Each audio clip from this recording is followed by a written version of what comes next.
अखंडमंडलाकारं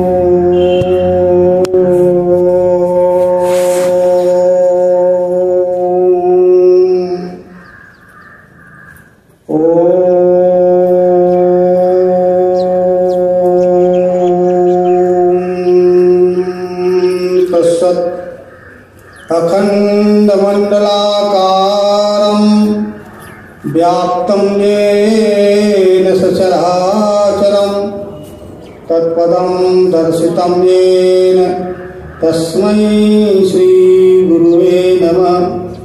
मूकं करोति वाचालं पंगुं लंघयते गिरिं यत्कृपातमहं वन्दे परमानन्दमाधवम्। मायानंद नमस्तुभ्यं चैतन्य सद्गुरु स्वयं। नमो नमो अवतार भगवान बुद्ध जी नमो। परम मंगलमय विश्वरूप परमात्मा परमात्मा स्वरूप सद्गुरु को नमन करके अखिल भारतीय केंद्रीय अध्यात्म ज्ञानशाला ओंकारेश्वर वर्तमान संचालक परम पूज्य स्वामी जी के श्री चरणों पर नमन करते हुए त्रिदिवसीय अध्यात्म विज्ञान सम्मेलन अवतार दिवस के उपलक्ष्य में आयोजित अमरकंटक की पावन धरा पर विभिन्न प्रांतों से आए हुए सभी संचालकगण, विभूतिगण, भक्तगण, जिज्ञासुगण, देवियां, माताओं और एवं अमरकंटक के सभी धर्म प्रेमी, अध्यात्म प्रेमी, सत्संग प्रेमी सज्जनों से, देवियों से मैं विनम्र सादर नर्मदेह करते हुए मुझे जो आदेश प्राप्त हुआ है उसका मैं आप लोगों के बीच उस आदेश का पालन करने का प्रयास कर रहा हूँ। उपस्थित अभिन्न आप लोग सज्जनों, जैसे कि हम सब अध्यात्म विज्ञान सम्मेलन में उपस्थित हुए हैं और इस अध्यात्म विज्ञान सम्मेलन का एक मुख्य बिंदु है विश्वरूप परमात्मा का प्रत्यक्ष यथार्थ दर्शन।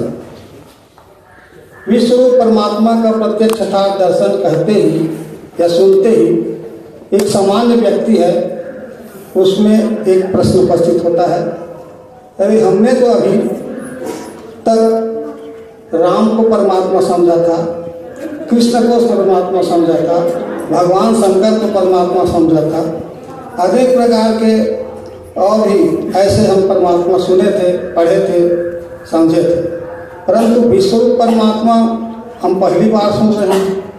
ऐसा मन में प्रश्न उपस्थित होता है, विचार उत्पन्न होता है। बात वास्तव में सही है। मैंने भी जब पहले ये सुना विश्वरूप परमात्मा तो हमारा समझ में कुछ नहीं आया। ये नया परमात्मा कहाँ से आ गए? मन में विचार आता है, ये नया परमात्मा कहाँ से आ गया? ये नया भगवान मायानंद चेतन जी कहाँ से आ गए? इस प्रकार से मन में प्रश्न उपस्थित होता है। लेकिन सत्संग करते गए तो वास्तव में ये समझ में आया मुझे कि वास्तव में ये चराचर सृष्टि के रूप में जो कुछ भी दिखाई दे रहा है यही विश्व परमात्मा है। इसके लिए मुझे शास्त्र प्रमाण लेना पड़ा, क्योंकि किसी बात को पूर्ण रूप से स्वीकार करने के लिए शास्त्र प्रमाण की आवश्यकता होती है।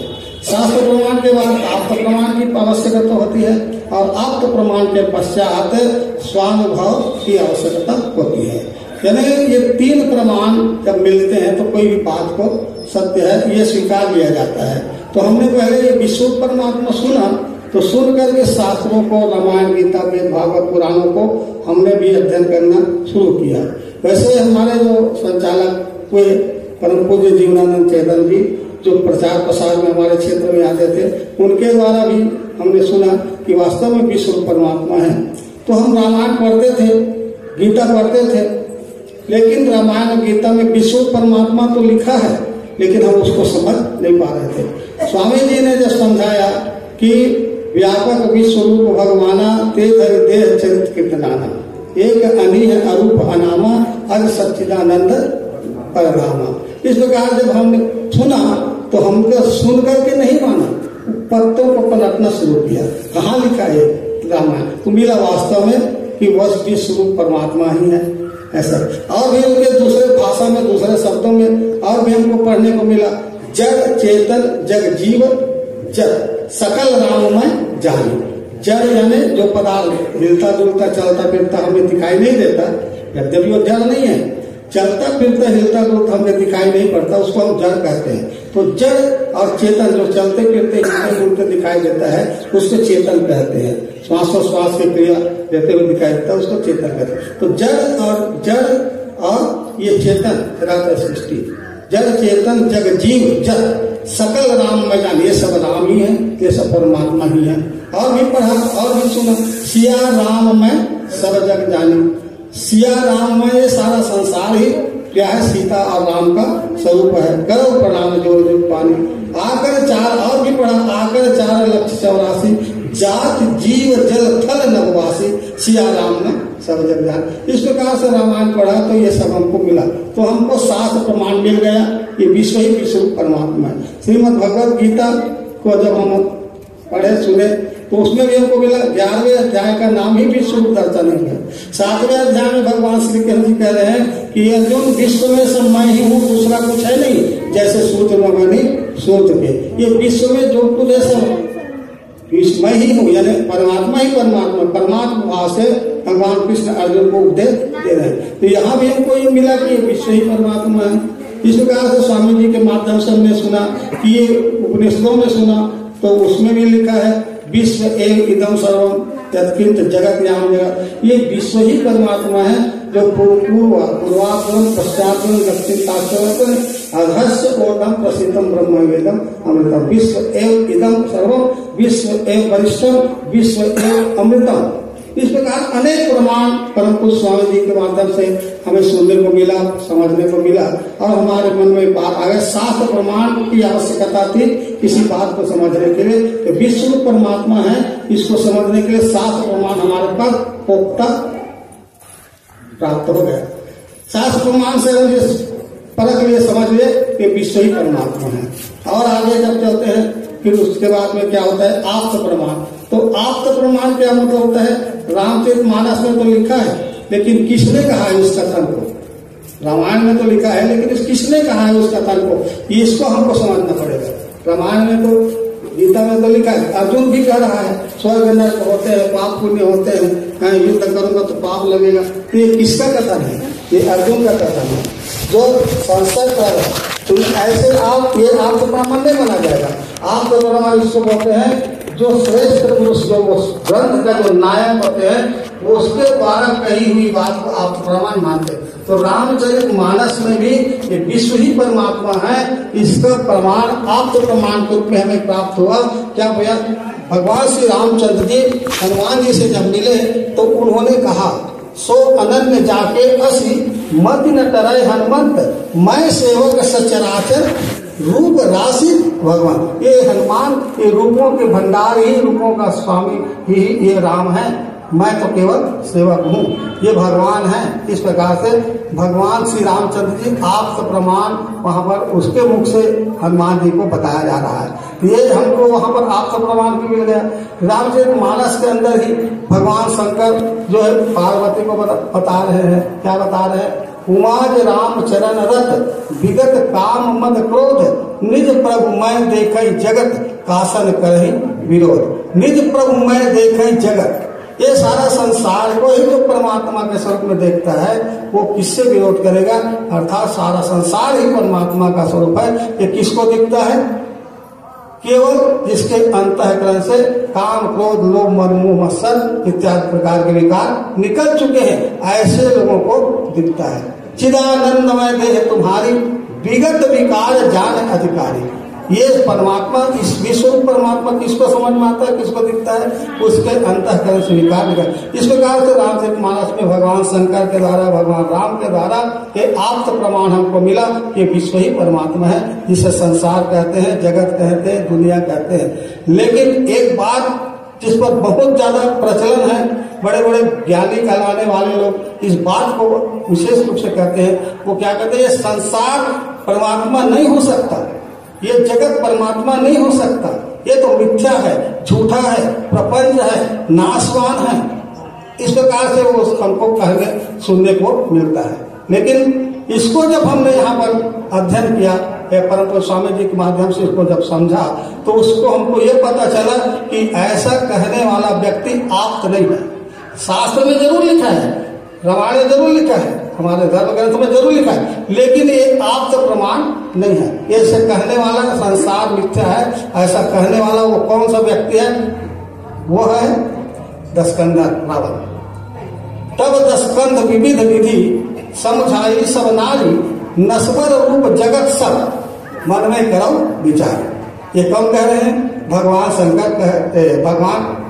शंकर जी ने कह रहे हैं, मतलब रावण कह रहा है अपने रानियों के बीच में। तो हमने आप तो प्रमाण में तो लिखा है ये संसार में मिथ्या है, नाशवान, हमने उसको मान लिया और ऐसे बड़े बड़े मानने वाले मनवा भी रहे। लेकिन अध्यात्म विज्ञान शाला में आकर के और यहाँ के संचालकों के द्वारा हमने पढ़ करके सुन करके ये समझा वास्तव में ये आप तो प्रमाण नहीं है, नश्वर कहने वाले कोई आप तो नहीं है, ये क्या है? अपूर्ण ज्ञानी है। ये हमें समझ में आ गया। अब ये दो प्रकार के प्रमाण हमें शास्त्र में मिला। आप तो उत्तर हम प्रमाण ज्यादा पढ़ते हैं, इसलिए इससे हम थोड़ा बात ज्यादा ले रहे हैं। अब इसके बाद आता है आत्म प्रतीति। आत्म प्रतीति हमें होना चाहिए। तो आत्म प्रतीति करने के लिए भगवान मायानंद चेतन जी ने हमें बताया ये विश्व ही विश्व परमात्मा है, इसलिए विश्व का ही पिंड स्वरूप अधिष्ठान अपने सामने रखना। ये पिंड स्वरूप अधिष्ठान रखना और फिर वो सूक्ष्म दृष्टि से देखना। बोध के लिए ये में बोध होते ही मुक्ति है ब्रह्म जाल से। तो ये हमको इसके लिए क्या आवश्यकता है? आत्म प्रतीति होने के लिए, आत्मविश्वास होने के लिए हमें किस चीज की आवश्यकता है? प्रयोग की आवश्यकता है, विज्ञान की रीति की आवश्यकता है। यही विज्ञान की रीति साक्षात्कार स्वरूप का, यानी इसका अनुभव लेने के लिए मुझे क्या करना पड़ेगा? विज्ञान की रीति का सहारा लेना पड़ेगा। लक्ष्य सिद्धांत का जो सो निश्चय स्वरूप, यही विज्ञान की रीति साक्षात्कार स्वरूप का, इसी का बोध होने से दृढ़ निश्चय है मिले। तो क्या करना पड़ेगा? प्रयोग करने के लिए योग जरूरी है और योग प्रयोग दोनों के लिए वस्तु अधिष्ठान आवश्यक है। क्यों वस्तु अधिष्ठान रखा? अब हमें ऐसा रखे रहेंगे तो नहीं होगा, प्रतीत करना पड़ेगा। वो परमात्मा का जो लक्षण है उस लक्षण को इसमें मिलाना पड़ेगा, इसके से मिलाना पड़ेगा, इसके लिए प्रयोग करना पड़ेगा। प्रयोग से ही हमें आत्मविश्वास, जैसे मैं कहूँ इसमें ये मीठा है या खारा है या खट्टा है, ऐसा मैं आप लोगों को बोलूं तो क्या मेरे बोलने को सुन करके आप लोगों को इसमें का खट्टा है कि मीठा है कि खारा है अनुभव में आ सकता है? आत्मप्रतीत होगा? आत्मप्रतीति नहीं होगा। मैंने थोड़ा सा इसमें चखा, इस प्रकार से चख करके आप लोगों को कह दिया कि ये खारा है, तो आपको कैसे विश्वास होगा ये खारा है करके? तो यहाँ बताया तो जा रहा है, लेकिन हम बता रहा है उसको सुन करके हमें विश्वास कैसे होगा?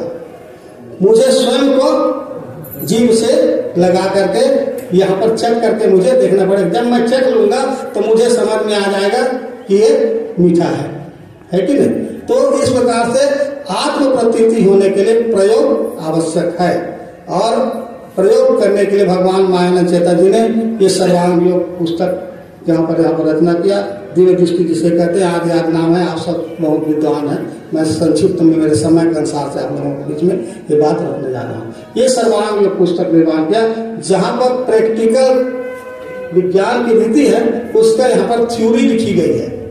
प्रैक्टिकल का ये थ्योरी है, इस प्रैक्टिकल के थ्योरी के आधार पर हमें प्रैक्टिकल करना पड़ेगा, तब हमें निश्चय हो जाएगा कि विश्व ही विश्व परमात्मा है।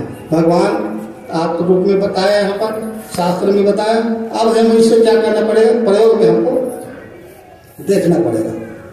तो प्रयोग में देखने के लिए सर्वप्रथम हम विश्व ही परमात्मा है, तो विश्व का ही पिंड स्वरूप अधिष्ठान अपने सामने रखना है, बतासा रखना है या मिश्री या मीठा चीज रखना है।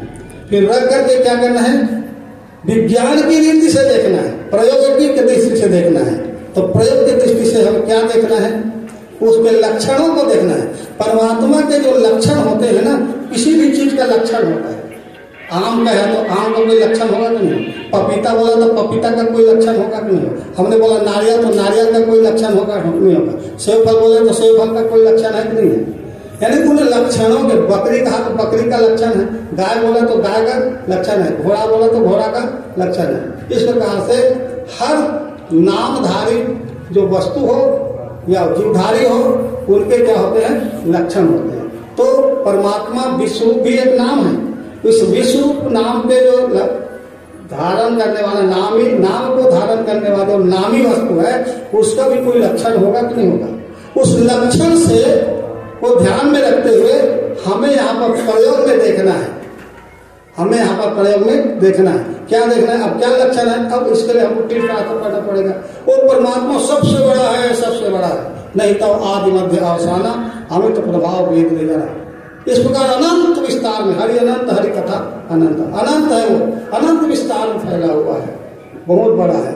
अब विचार कीजिए, अनुभव कीजिए कि ये विश्व कितना बड़ा है, ये विश्व कितना बड़ा है। इसका न आदि है, न अंत है, न मध्य है, और छोड़ का कोई पता नहीं है। तो ये हमें प्रत्यक्ष में अनुभव में आ रहा है। ये विश्व इतना बड़ा है कि इसका आदि अंत हम पता नहीं कर सकते। ये लक्षण मिल रहा है ना, तो विश्व से ये लक्षण लिखा है, वो लक्षण मिल रहा है। फिर हमें मिलता है कि वो सब जगह है, सर्व हर व्यापक सर्वत्र समाना, जय जय अविनाशी सब घटवासी, एक अनी है अरूप अनामा। एक है तो विश्व एक है कि तीन चार विश्व है। हम लोग भूगोल पढ़े हैं, कोई भी व्याख्याता के द्वारा तीन चार विश्व ऐसा किसी को नहीं पढ़ाया गया आज तक, है ना। तो विश्व कितना है? एक है, तो एक है वही विश्व है, और विश्व वही तो विश्व परमात्मा है। हमारे अनुभव में आया कि नहीं आया है? बिल्कुल सरल बात है ये, विज्ञान की रीति बिल्कुल सरल, बस देखने की जरूरत है, जानने की जरूरत है। ये विश्व हमारे समझ में आ गया, ये एक है और ये अनंत है। फिर कहा बोला अविनाशी है। परमात्मा कैसा है? अविनाशी है। तो अविनाशी है तो उसको भी, ये विश्व का एक पिंड है, विश्व का एक पिंड है। ये जो पिंड में है वही इसको विश्व ब्रह्मांड में मिलेगा, क्योंकि पिंडे सोई ब्रह्मांडे जान मान सरोवर कर स्नान, यानी अनुभव करो, मान सरोवर में स्नान करो, अनुभव करो। जो ये पिंड का नाश होता है क्या? नष्ट होता है क्या? प्रयोग करें इसको, अगर हम जला दें तो जला देंगे तो इसका नाश हो जाएगा, बदल जाएगा। जब ये पिंड नहीं बदल रहा है, यानी ये पिंड का नाश नहीं हो रहा, बदल रहा है, तो इस विश्व ब्रह्मांड का क्या नाश हो जाएगा? नहीं होगा। तो अनुभव आ रहा है कि नहीं आ रहा है? बताइए। ये आप लोग सुन रहे हैं तो मेरे कहने से हाँ कह रहे हैं कि आप लोगों को अनुभव में आ रहा है। देख लीजिए ये है, तो अब इसको हमने तोड़ दिया, फोड़ दिया, इस प्रकार से जला दिया, तो अब है कि नहीं है? है। तो है कह रहे हैं, तो यहाँ से दिल से कह रहे हैं कि यहाँ से कह रहे हैं, सुना सुनी बात कर रहे हैं। ये होता है अनुभव। प्रयोग में देखने से अनुभव होता है, और अनुभव क्या होता है? वो सच्चा होता है, और जो सच्चा होता है उसको अनुभव बताया भी जा सकता है, दिखाया भी जा सकता है। हमने तो यही सुना था, ये पढ़ा था कि क्या, अरे परमात्मा को बताया नहीं जा सकता, परमात्मा को दिखाया नहीं जा सकता, परमात्मा देखने का विषय नहीं है। ये सारी कल्पना हमारे अंदर में भरा हुआ था, बता दिया था। लेकिन वास्तव में यहाँ पर विज्ञानशाला में आकर के सारी कल्पनाओं से क्या हो गए? ऊपर उठ गए, मुक्त हो गए, भ्रम से निकल गए, मोक्ष प्राप्त करिए।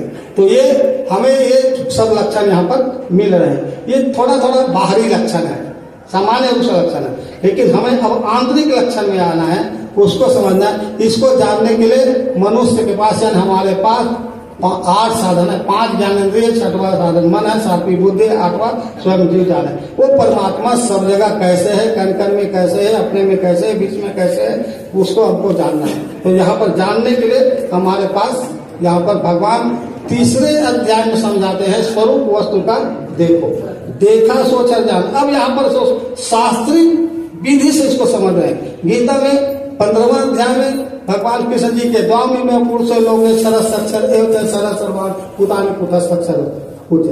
इस प्रकार के 15वां अध्याय में जो पुरुषोत्तम योग है, उसमें विश्वरूप परमात्मा का वहां पर लक्षण बता रहे हैं। पहले बता रहे हैं अंग उसके क्षर, तो वो क्षर क्या है?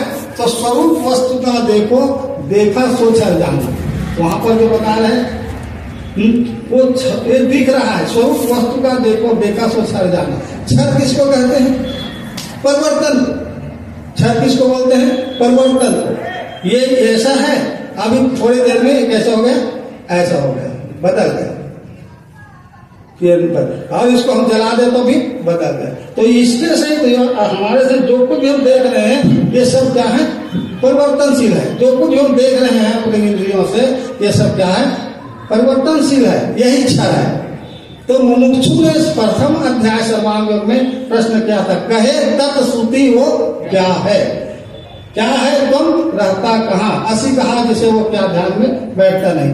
यानी वेदों के महावाक्य हैं, तत्त्वम असी वेदों के महावाक्य है, इसका ही प्रश्न उपस्थित किया गया है मुमुक्षु के द्वारा। तो मुमुक्षु कहे तत्श्रुति वो क्या है, ये प्रश्न। तो उत्तर भगवान यहाँ पर तीसरे अध्याय में देख रहे हैं, इंद्रियों से दिखता है क्षर। ये क्षर देखा, परिवर्तनशील देखा, देखा कि सुना कि माना, देखा, इंद्रियों से दिखता है ये क्षर। सो वही जो क्षर है वही तत्व है, वही तत्व है, इसी का नाम ही तत्व। तो मुमुक्षु का समाधान हुआ कि नहीं हुआ? तीसरे अध्याय में मुमुक्षु का समाधान हो गया। इंद्रियों से दिखता है क्षर, सो तत्व है कहा। फिर वो कह रहे हैं क्या है तुम, रहता कहाँ। तो तुम क्या है, तुम रहता कहाँ, दो प्रश्न है, तुम क्या है और रहता कहाँ। तो दूसरा प्रश्न का उत्तर भगवान यहाँ पर बता रहे तीसरे सर्वांग योग में कि भरी है मध्य में इसके, भरी है मध्य में इसके अक्षर ब्रह्म मिठास हो। भरी है मध्य में इसके अक्षर ब्रह्म मिठास हो। यहाँ पर वो तुम का उत्तर दे रहे हैं, कहा कैसे दे रहे हैं देखिए। अब यहाँ पर बता रहे हैं इसमें पदार्थ में देखिए, ये है, ये स्वरूप है। स्वरूप के टूटने फूटने के बावजूद भी इसमें का जो मिठास है वो मर गया क्या, खत्म हो गया क्या? मिठास तो ज्यों का क्यों। तो भरी है मध्य में इसके, तो वो रहता कहाँ, जिसको आत्मा कहते हैं, जिसको तम कहते हैं, जिसको ब्रह्म कहते हैं, जिसको अक्षर कहते हैं, वो अक्षर आत्मा ब्रह्म रहता कहाँ, रहता कहाँ। तो जहां जहां हमने क्षर देखा, जहां जहां हमने स्वरूप देखा, वो स्वरूप में ही, क्षर में ही वो अक्षर भरा हुआ है। भरी है मध्य में इसके अक्षर ब्रह्म मिठास, उसी को अक्षर कहते हैं, उसी को ब्रह्म कहते हैं, उसी को मिठास कहते हैं। त्वम से अक्षर को जाना, उसी को त्वम कहते हैं। ये भी प्रश्न उपस्थित हुआ। और यहाँ पर तीसरे अध्याय में इस प्रयोग में हम देखें तो समाधान हो रहा है। यहाँ पर करिए, हाँ, असी कहा जिसे वो क्या ध्यान में बैठता नहीं। असी यानी है, असी निश्चय, तो या नाम है, उसके आगे नाम है, तो असी निश्चय नाम है। नाम शक्कर जो है वो पुरुषोत्तम भाव। यहाँ पर इसका नाम है कि नहीं, इसका नाम है, इसका भी नाम है, सबका नाम है। तो इसका आकार भी है, इसका प्रियत्व भी है, और इसका नाम भी है। इसका भी आकार है, इसका भी प्रियत्व है, और इसका भी नाम है कि नहीं। तो यहाँ पर हम जो अनुभव कर रहे हैं आत्म प्रतीति, इसी को बोलते हैं आत्म प्रतीति। मेरा अनुभव कैसे आएगा? तुम तत्व कहते हैं वो क्या चीज है, तुम कहते हैं वो क्या चीज है, असी कहते हैं वो क्या चीज है, मेरे ध्यान में कैसे आएगा?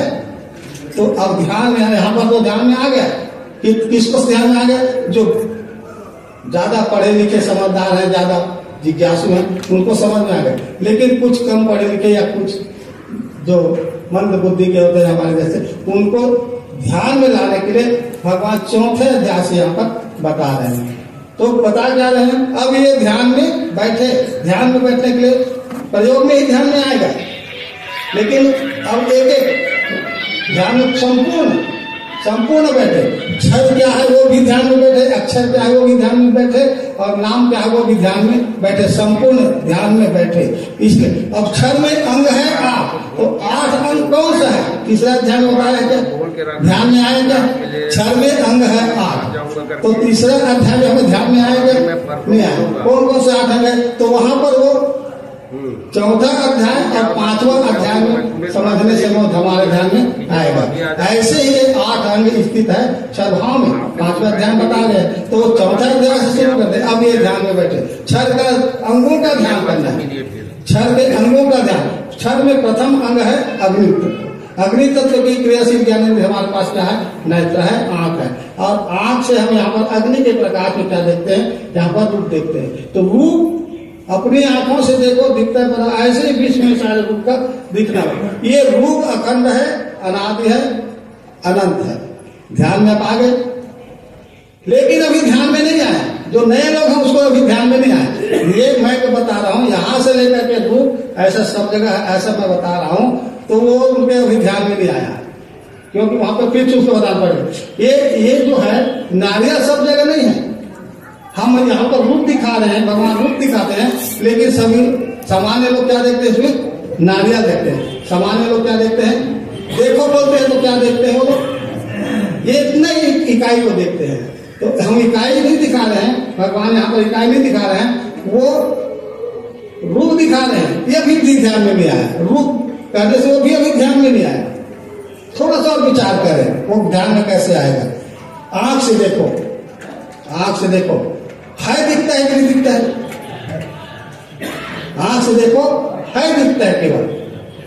अब है, इधर देखो है, अब इधर देखो, अब इधर देखो, इधर देखो है, सब जगह अब देखो है।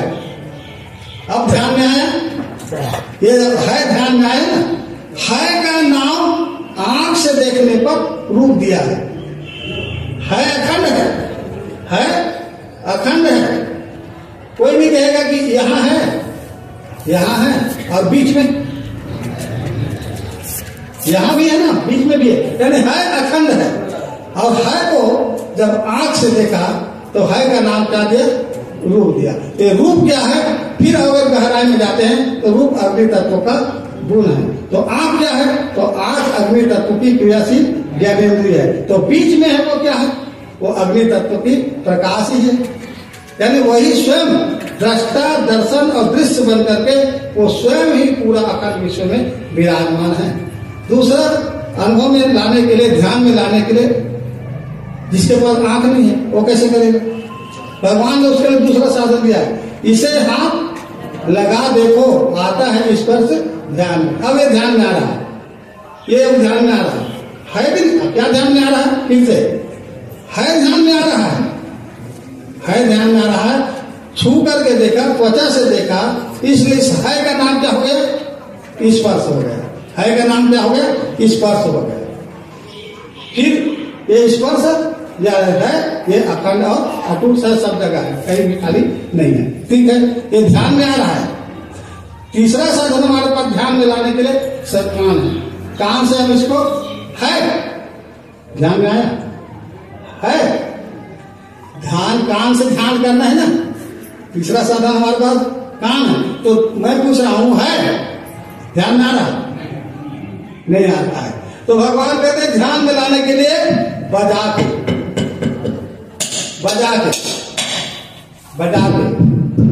अब ध्यान में आया है। कान से जब सुना है का नाम अब क्या हो गया, यहाँ पर कान से सुनने के कारण से शब्द हो गया। शब्द नाम किसका है का। स्पर्श नाम किसका है का। रूप नाम किसका है का। तो है कितना है, तो एक है ना। ये हमारे ध्यान में आ रहा है, वो ईश्वर, वो परमात्मा एक है, वो है रूप से है। ये अस्थि इति ब्रह्म संत वेदम तत्व है ही ब्रह्म है, अस्थि रूप सत्ता। चौथा साधन अब हमारे पास दिव्या है, जीव से चेक करके देखेंगे तो क्या अनुभव आएगा, है अनुभव में आता है। क्या अनुभव आता है। इस है का नाम क्या देंगे, नाम बाद में आता है ना, पहले अनुभव आता है। अनुभव को व्यक्त करने के लिए शब्द का उपयोग करते हैं, उस शब्द का नाम होता है। अनुभव पहले आता है। हमारे महापुरुषों ने, अनुभवी पुरुषों ने पहले अनुभव किया और अनुभव करने के लिए उसका नाम दिया। ये विश्व ही परमात्मा, विश्व नाम बाद में दिया, पहले तो अनुभव किया ना। तो ऐसे जीव से चेक कर देते हैं का अनुभव है का नाम रस है। रस जल तत्व का गुण है और ये क्रियाशील ज्ञानेंद्रिय है। इसी से इसको समझ में आए। लोग कहते हैं कि परमात्मा को जानने के लिए कई एक बहुत साधन है, कि बहुत साधन। जैसे ये अमरकंटक है, बेला मैदान में आना है, बहुत सारे रास्ते इधर से आ सकते हैं, उधर से आ सकते हैं, उधर से आ सकते हैं, ऐसा कहते हैं। लेकिन हमारे शास्त्र कहते हैं, हमारे महापुरुष कहते नहीं, परमात्मा एक है, उसको जानने का साधन भी एक है, प्रक्रिया भी एक है। एक ही प्रक्रिया से उसको जाना जाएगा, अन्य साधन नहीं है। अब बताइए, इसमें रस है, इस रस को जानने के लिए जीव को छोड़कर इसमें का रस जो है को जानने के लिए जीभ को छोड़कर अन्य साधन से आप जान सकते हैं क्या? लगाइए ताकत, मंत्र पढ़ करके, जप करके, तप करके, यज्ञ करके, हवन करके, सिर नीचे करके, ऊपर करके, भूखा प्यासा मार करके, इसमें के रस को या इसमें के रस को ध्यान में आएगा? ध्यान में नहीं आएगा। वो कुछ भी मत करो, कुछ भी मत करो, यज्ञ हवन ध्यान पान जो करते हैं मंत्र दुनिया भर में करते हैं ना, वो कुछ भी मत करो। भगवान कहते हैं जीभ से लगा देखो, जीभ से जैसे ही लगाया तो है का अनुभूति हो गया, रस का अनुभूति हो गया। बताइए कितना सरल है। लेकिन सरल को समझ में आ रहा है, कठिन को लोग कर रहे हैं। कई दिन से भूखा है लोग, कई दिन से सिर के बल, कई पानी में खड़े, कई धूप में खड़े, कई प्रकार के आप लोग सब देख रहे हैं, अनुभवी हैं। थोड़ा थोड़ा मैं लक्ष्य करा रहा हूं। इतने इस है को ध्यान में लाने के लिए, है को देखने के लिए, है को जानने के लिए इतना सारा परिश्रम संसार में कर रहे हैं, लेकिन इससे संभव नहीं है। एक ही साधन है, दुनिया का कोई भी व्यक्ति हो, अगर इसमें का स्वाद जानना है तो एक ही साधन है, केवल जीभ से ही इसका स्वाद जाना जा सकता है। अन्य किसी भी कीमती वैज्ञानिक की कीमती मशीन से यंत्र बना लिया जाए और उससे अगर इसमें का रस जानना हो, जान पाएंगे? नहीं जान पाएंगे। ये भगवान का अद्वितीय सिद्धांत, ये अद्वितीय सिद्धांत है, जो सिद्धांत समय समय पर क्या हो जाता है? लुप्त हो जाता है। बहुत काल जाने से पाप योग मिटा जाओ। नाक से सुन कर देखते हैं, है का नाम आप क्या देंगे यहाँ पर? गंध। तो गंध क्या है? फिर प्रश्न करते तो गंध क्या है? पृथ्वी तत्व का गुण है। तो पृथ्वी तत्व ही गंध भाव से, और पृथ्वी तत्व को जानने के लिए जो देखे वह कौन है? प्रश्न है ना। तो वो पृथ्वी तत्व का गंध है, उसको कौन जानता है? किसके माध्यम से जानते हैं? तो नाक से। तो वो स्वयं ही पृथ्वी तत्व ही गंध बन करके गुण रूप से यहाँ है, और वो पृथ्वी तत्व ही यहाँ पर इंद्रिय रूप से, क्रियाशील रूप से यहाँ पर नासिका है। नासिका ही स्वयं को ही, अपने को आप जानते हो जनार्दन। इस प्रकार से स्वयं ने स्वयं को, ये ध्यान में हमारा आया। 5 तत्वों का यहाँ पर है, समझ में आ गए। ये सारा संसार पंच तत्वात्मक है, ये हमारे समझ में आ गया। भगवान इसी को रचना शब्द की सारी 5 को बदला रही, इसी में 5 का केवल पंचीकरण आ चुका। अब भटकने की जरूरत नहीं कि सूर्य में है कि नहीं है। अरे मैं तो सूर्य को सुन करके नहीं देखा हूँ, वहां गंध है कि नहीं है।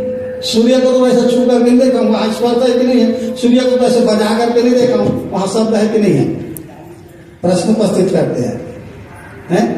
तो भैया उसके लिए एक ही उत्तर भगवान, जहां रूप है ना, जहां रूप है ना, वहां अन्य 4 रहते ही हैं।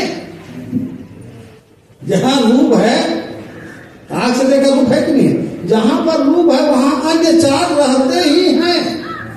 बस आपको परिश्रम पर परेशान होने की आवश्यकता, जगह जगह आपको छू करके देखने की जरूरत नहीं। दिख रहा है मैंने वहां है, दिख रहा है वहां चारों है, ये सिद्ध हो जाता है, हमारे अनुभव में आ गया। अब ये अनुभव में आया, ये भी कैसे अनुभव में आया? सर्वव्यापी है और अविनाशी है। ये सर्वव्यापी है और अविनाशी है। अब बताइए, इसको मैं जला दूंगा, तोड़ दूंगा, फोड़ दूंगा, तो इसमें जो हमने 5 देखा, शब्द स्पर्श रूप रस गंध, ये खत्म हो जाएगा। जला देंगे तो शब्द स्पर्श रूप रस गंध नहीं रहेगा, रहेगा कि नहीं रहेगा? कोई भी प्रक्रिया कर ले, उस प्रक्रिया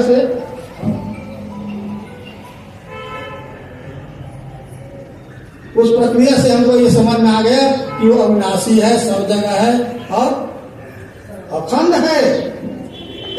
वो लक्षण है ना, वो परमात्मा का विश्व रूप का लक्षण है, अखंड है, मैंने उसको टुकड़ा नहीं किया जा सकता।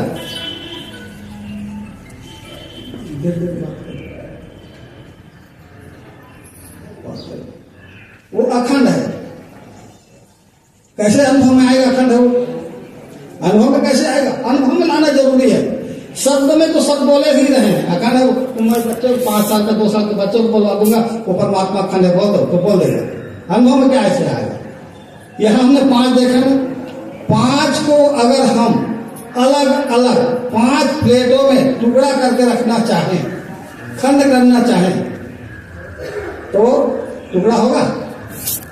यहाँ शब्द स्पर्श रूप रसगंध है, इसको मैं अलग अलग करना चाहूँ, शब्द को अलग, स्पर्श को अलग, रूप को अलग, रस को अलग अलग। तो हमने ऐसा टुकड़ा किया तो क्या टुकड़ा हो गया? शब्द का टुकड़ा हुआ कि स्पर्श का हुआ कि रूप का, रस का, गंध का, किसका टुकड़ा हुआ? कोई कर सकता है? वैज्ञानिक पद्धति से अणु परमाणु यहां तक इसको विच्छेदन कर देंगे तो परमाणु में भी ये 5 रहेंगे कि नहीं रहेंगे? वैज्ञानिक का यानी भौतिक वैज्ञानिक है, उसका भी यहाँ पर सामर्थ्य असफल है। इस अखंड को खंड करना, उसके लिए इलेक्ट्रॉन, प्रोटॉन, न्यूट्रॉन यहां तक भी वो पहुंच जाए, टुकड़ा कर दे, विखंडन कर दे, लेकिन उस इलेक्ट्रॉन, प्रोटॉन, न्यूट्रॉन में भी वो शब्द स्पर्श रूप रसगंध रहेगा ही, उसको कभी अलग नहीं किया जा सकता। ये हमारे, इसलिए हम उसी को पढ़ते हैं अखंड मंडलाकार। क्या अखंड है? यह अखंड है, ये सब अखंड है, शब्द स्पर्श रूप रस गंध ये सब अखंड हमारे अनुभव में आ रहा है। बस इस प्रकार से हमने पंच तत्वों का अनुभव किया।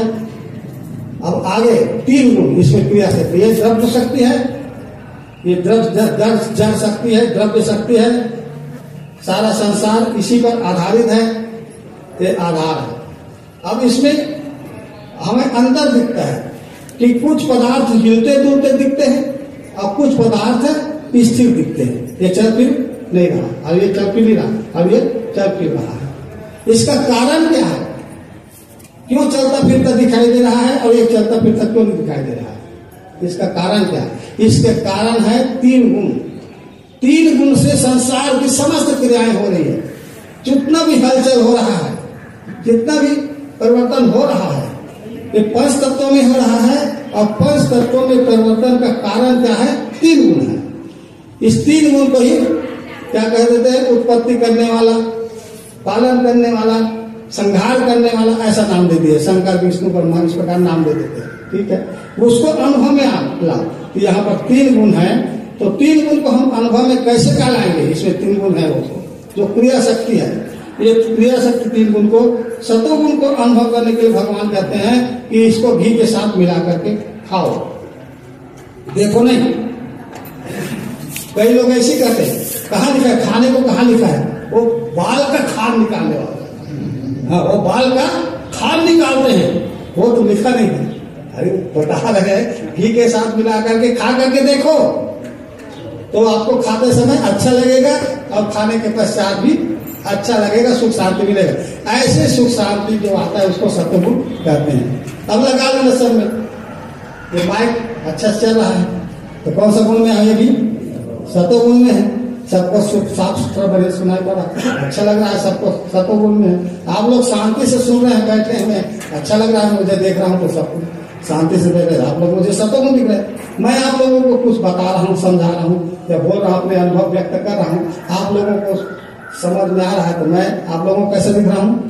सतोगुण दिख रहा हूँ। इस प्रकार यानी व्यवहार से लेकर किसी वस्तु के साथ, किसी व्यक्ति के साथ, किसी प्राणी के साथ व्यवहार करते समय से लेकर के अंतिम परिणाम तक अगर हमें मन को अच्छा लगे तो वो क्या होता है? सतोगुण कहते हैं। लेकिन ये सतोगुण या 3 गुण का अनुभव करने के लिए एक शर्त है, निर्मल होना चाहिए। हमारा मन निर्मल होना चाहिए, तब ये सतोगुण आएगा। घी के साथ मिला करके खाओ ठीक बोलोगे ना, तो किसी व्यक्ति को उल्टी हो जाता है। बताओ, किसी को घी उल्टी हो जाता है। अब हमको कह रहे घी के साथ मिला दे तो वस्तु में गुण सत्व है, लेकिन वो क्या कहेगा? वो माने वो ये नहीं, वो स्वस्थ नहीं है, वो स्वस्थ नहीं है, वो क्या है? अस्वस्थ है। अस्वस्थ व्यक्ति को बात समझने, चाहे वो मानसिक रूप से अस्वस्थ हो, चाहे शारीरिक रूप से अस्वस्थ हो। मानसिक रूप से जो व्यक्ति अस्वस्थ है उसको एक ज्ञान समझ में नहीं आएगा, और शारीरिक रूप से जो अस्वस्थ है उसको ये स्वाद समझ में नहीं आएगा, उसको उल्टा दिखेगा। तो बताइए, ये शर्त है, जो स्वस्थ है, निर्मल है, ऐसे लोगों को ये बात समझ में आती है। जल के साथ पीने से वस्तु में गुण है, तो यहाँ पर इसको शरबत बनाकर पीते गए। ये कि रजोगुण लोभ का प्रतीक है, क्योंकि एक गिलास हमारा मन नहीं भरा, हम और पीते गए और पीते गए, तो ये क्या हो गया? सर्दी खांसी हो गया परिणाम तो वो रजोगुण हो गया। सूखा खाए, खाने का हिम्मत नहीं हो रहा, खा भी ले तो दांत टूट गए, मसूड़े छील गए, खा भी लिए तो क्या हो गया, अंदर पानी जाकर सोख लिए, प्यास लगने लगी, बेचैनी होने लगा। इस प्रकार से व्यवहार से लेकर के परिणाम तक जिस पदार्थ के साथ संग करने से, जिस व्यक्ति के साथ संग करने से हमें दुख होता है, उसको क्या बोलते हैं, तमोगुण कहते हैं। तो ये 3 गुण है, ये 3 गुण से ही ये सारे संसार की क्रियाएं हो रही है। तो कैसे हो रही है, कैसे हो रही है? यहाँ 3 गुण है, तो ये हमारे शरीर में क्या कार्य करे? जीवों में अन्न के द्वारा ये तीनों स्थूल रूप से कब वात बने पित्त वेग से उड़ने लगे। अब हलचल होने लगा, यहाँ हलचल होने लगा, यहाँ हलचल नहीं रहा, यहाँ पर नाड़ी आकर के स्पंदन होने लगा। लेकिन इसको बोध है क्या, ज्ञान है क्या? कब वात पित्त बना, लेकिन इसको बोध है नहीं है। और आगे फिर उत्क्रांत होगा, मन बुद्धि अहंकार बनेगा, तब इसको क्या होगा, बोध होगा। तो यहाँ पर एक जड़ है, 3 गुण प्रसुप्त अवस्था में है, हलचल हो रही है, लेकिन हमें स्थूल इंद्रियों से, स्थूल ज्ञानेंद्रियों से वो हमें बोध नहीं हो रहा, दिख नहीं रहा है, लेकिन यहाँ क्रियाएं हो रही है। तो स्थूल रूप से जब क्रियाएं नहीं दिखती है उसको हम कहते हैं जड़। लेकिन वहां पर सूक्ष्म रूप से जब भी कुछ स्पंदन होने लगता है, हलचल होने लगता है, कूदने लगता है, तो उसको कहते हैं चेतन। चेतन वो चेतन है, चैतन्य नहीं। लेकिन जब उसको ज्ञान अवस्था हो जाता है तो क्या हो जाता है, वो चैतन्य। जड़ चैतन्य की ग्रंथि छूटने का सुमार। तो जड़ क्या है, जड़ क्या है, यही। चेतन क्या है, यही। और चैतन्य क्या है, यही। अवस्थाएं अलग अलग है। ये कहीं पर चैतन्य की अवस्था में है, तो कहीं पर जड़ की अवस्था में है, तो कहीं पर चेतन की अवस्था में। खा पी रहे घूम रहे हैं, चेतन है, ज्ञान अवस्था नहीं है। लेकिन जहाँ पर खा भी रहे हैं, घूम रहे हैं, चल भी रहे हैं, लेकिन ज्ञान भी है, उस चैतन्य है। इस प्रकार से यही 3 गुण हमारे शरीर को क्या कर रहा है, चला रहा है, यही चला रहा है। 3 गुण कार्य करना बंद कर दे तो इसका सब कार्य बंद। हार्ट में भी कार्य कर रहा है, तो हार्ट में कौन कार्य कर रहा है, 3 गुण कार्य करेगा। हमारा नस नाड़ी में 5 तत्वों के जो पंच प्राण है उसको कौन घुमाएगा, 3 गुण से घूमेगा। इस प्रकार सारा चीज जो है पंचीकरण नक्शा दिव्य दृष्टि से बन जाती है। तो ये 5 तत्व 3 गुण के अखंड एकात्मता क्षर है, तत् है, जो भूमुक्षु का पहला प्रश्न है। क्या है तुम? अब आइए इधर उसको अक्षर। अब अक्षर आत्मा को जानने की सुविधि है।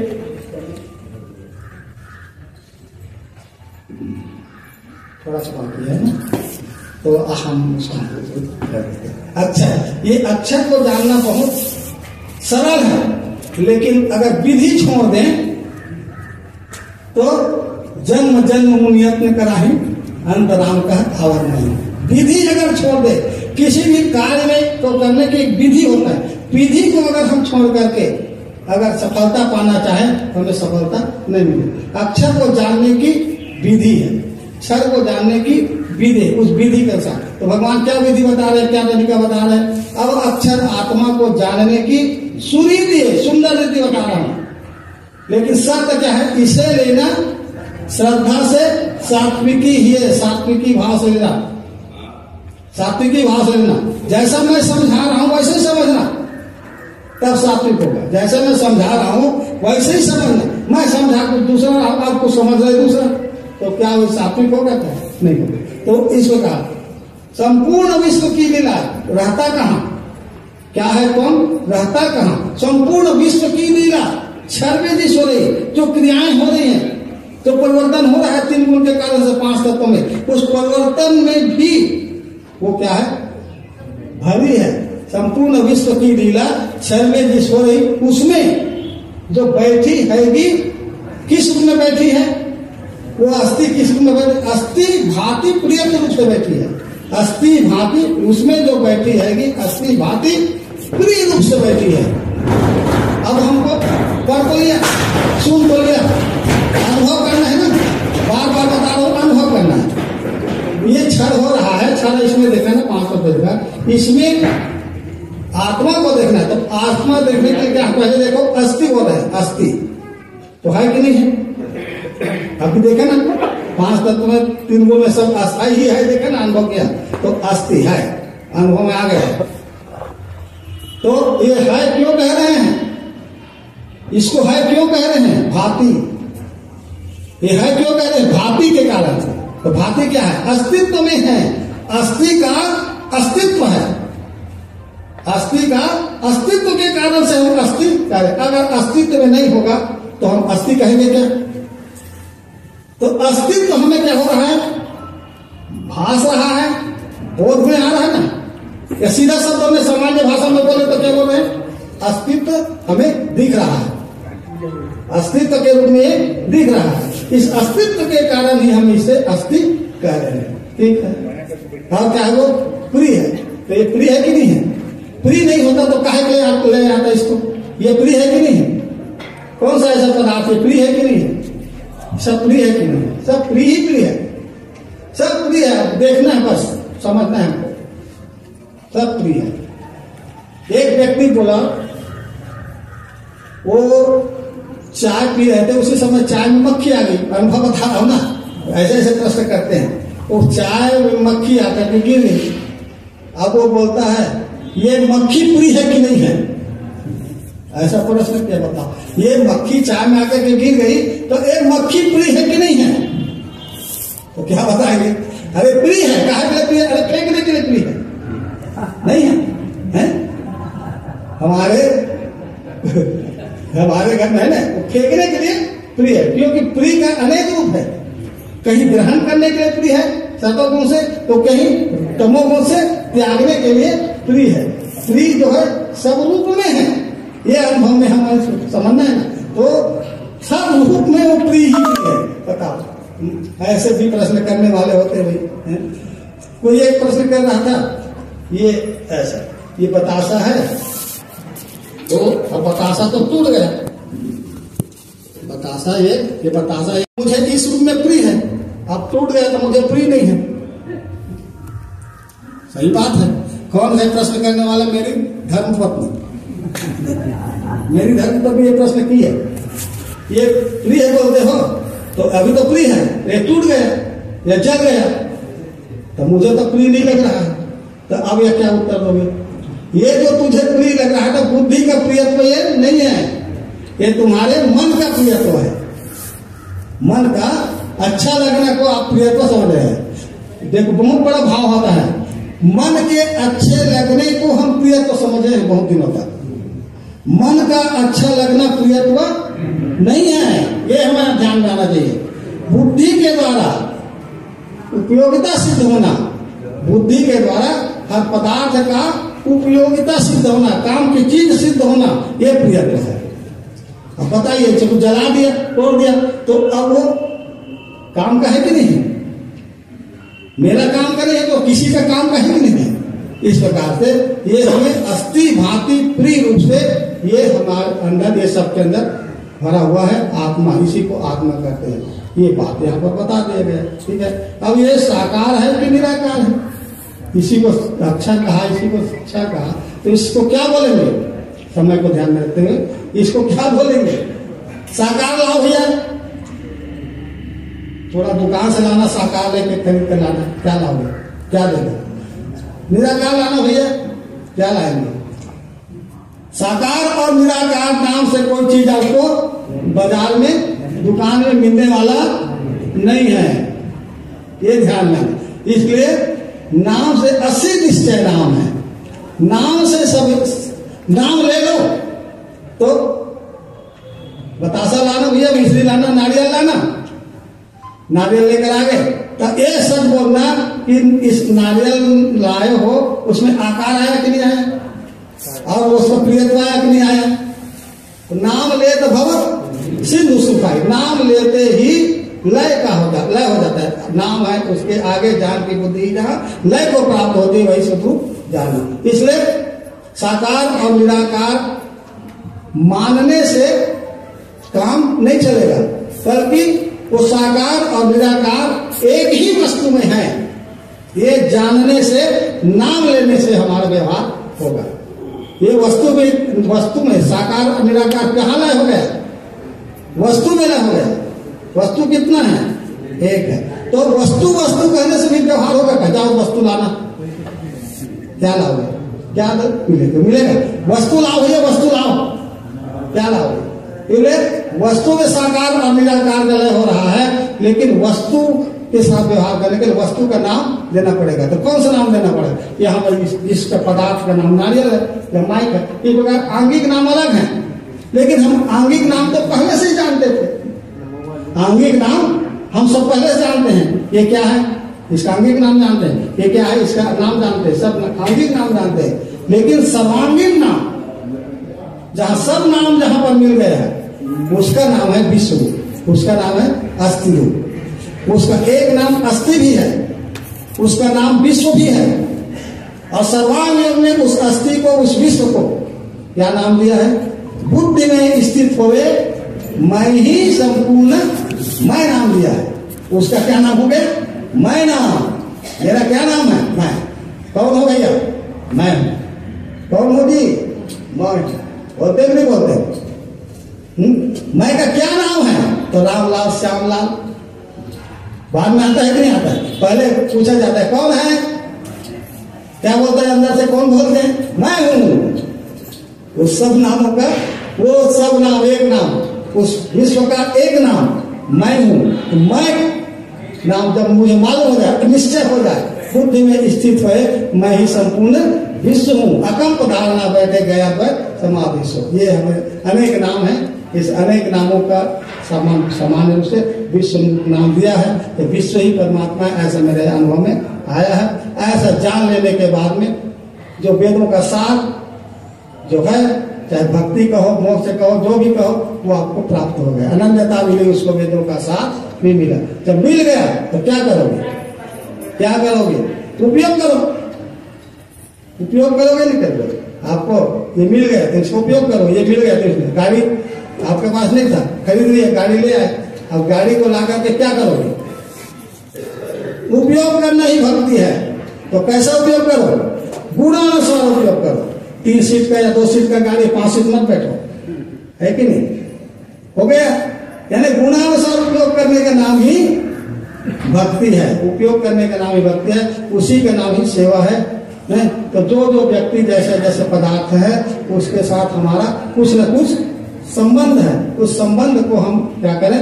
ईमानदारी से निभाएं, ईमानदारी से उसका हम पालन करें। ये सर्वश्रेष्ठ भक्ति है। इसी को वर्ण कर्म कहते हैं, भक्ति को पराभक्ति कहते हैं, वर्ण कर्म कहते हैं, अकर्म कहते हैं, आदि आदि इसके नाम हैं, जो अन्य हम उस दिन सत्संग में ऐसा अध्ययन करने से हमको समझ में बात आ जाती है। ये सब भाव है।